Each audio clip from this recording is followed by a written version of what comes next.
It's Smack the Guru. This is the review for the Godfather of Harlem, episode 8, season 210, Harlems. Now, it went down this episode. We had Method Man character Sam. We had ASAP Ferg character Reggie going against Bumpy, man. And we just got the crab in the barrel mentality. You know, it ain't got better, but you still see this in some instances today. But it have got better.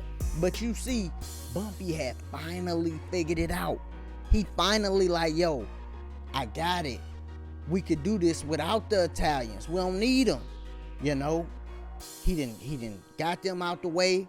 He like, yo, it's gonna be 10 Harlems. We gonna run everything in a bunch of different places. What happens? Somebody feel like, yo, I got to be the boss, not you, Bumpy.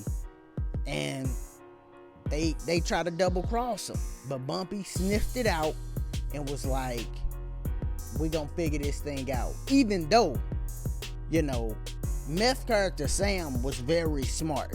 The dude Reggie was very smart because they sniffed out when Nat came and tried to act like, yo, he ain't with Bumpy no more after Bumpy beat him down, and he deserved that beat down, you know. And you see Bumpy spared him because he one of his right hand man, and Bumpy spared him. I don't know if one of these dudes gonna end up being Frank Lucas like in the future. Nah, I don't know, but Bumpy spared him, and he beat him down pretty good, which he deserves it. And then he like, yo, this gonna be the plan. But Bumpy had another plan, right? So of course they sniffed that out. They get the dude Nate, they got him. When Bumpy went and gave them the money at the end, that scene was cold. Cause he give them the money, they didn't check it, they just looked, oh okay, yeah, he got the money. But it's like he got some smoke, something inside there, you know, to smoke him out. So he get Nate out. I'm like, okay, he got Nate out. Once that, I didn't know what he was gonna do. I knew he had a plan not to let them leave, right? But he smoke them out, and they all come out one by one. They sitting there, 3 guns, just eating them up when they come out, just one by one. Yak, yak, yak. Meth come out last. He, you know, blinded by the smoke, coughing and stuff. He's shooting in the air. They do Meth dirty too. So they do all of them dirty.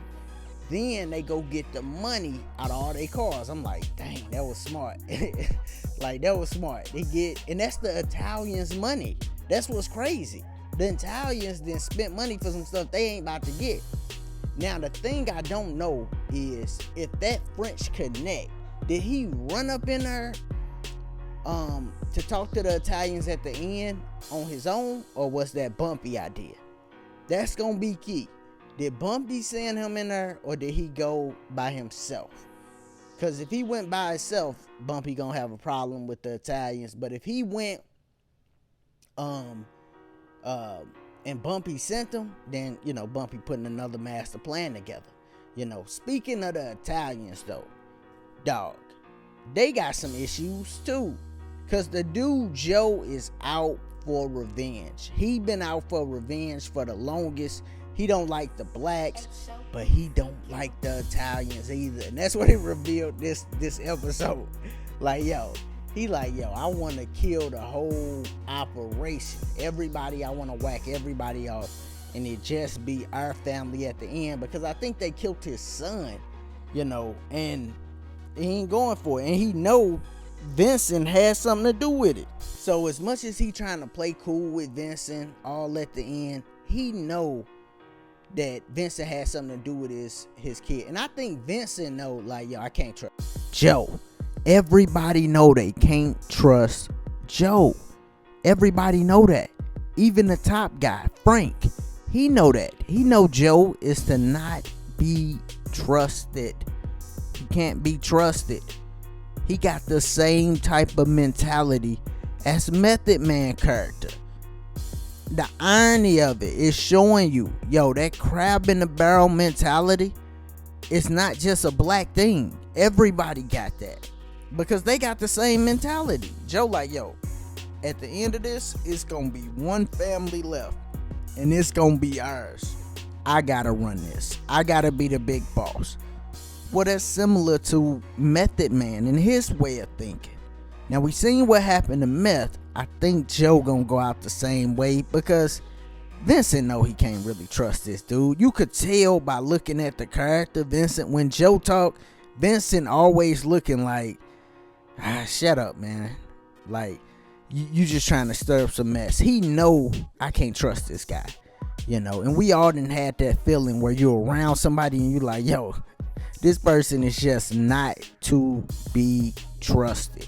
Now, the Mafia got other problems too. Let's not play like they don't got other problems. And Vincent definitely got other problems. The FBI agent, he on their butt. So they got other problems because of that. But Vincent got a big problem with the FBI because of Stella. We know Stella get real hot, real cold, real quick. She kind of crazy, for real. And she could change up quick. And when she heard that recording, man, listen, she could go the opposite way. And the thing is, the only way I can see her getting out of it is she play crazy, which that's right up her alley. And Vincent played crazy once, so I can see Stella trying to do something like that to get out of going to jail. But when she hit her recording, all bets is off, man. Now, the last thing we gotta touch on is the Malcolm X and the FOI. This stuff is crazy, man. I know we're gonna have Malcolm X around for I guess a couple more seasons, maybe 3, because he hasn't went over to the Middle East yet and came back. So I know he's not about to die. We gonna know when Malcolm death is coming, and we gonna know when all they death coming. If they keep it, kind of close to what happened in real life.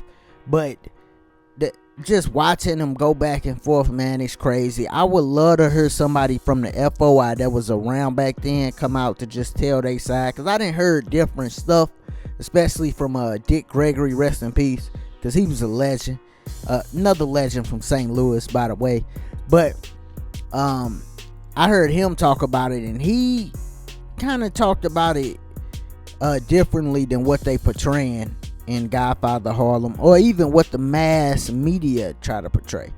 But it'll be dope to hear somebody from the FOI tell their side. But man, them going back and forth. If I was Malcolm, I would have left that subject alone and just left. I would have told him like, hey, I can't be involved in this no more, because his feelings is his feelings, and if he feeling like somebody doing wrong, don't just keep following him. Don't, get away. You could leave. And if I was him, I would have left, but I wouldn't have been so publicly with it. I would have just left. That's all he had to do, was just leave. He didn't have to come out and say all that stuff. And if he did, he could have said it once and then came back out and let them know like, hey, I'm leaving. This is what I'm doing. But all in all, this was a great episode, and things is definitely heating up from looking at the previews. So we're gonna see who else get knocked off this season, but it's definitely heating up, man. That's the review for the Godfather of Harlem. Remember, if you still heard, click that subscribe button, like the video, and go check out my reaction I did on Eddie Griffin too. But as always, y'all be easy, be safe, peace.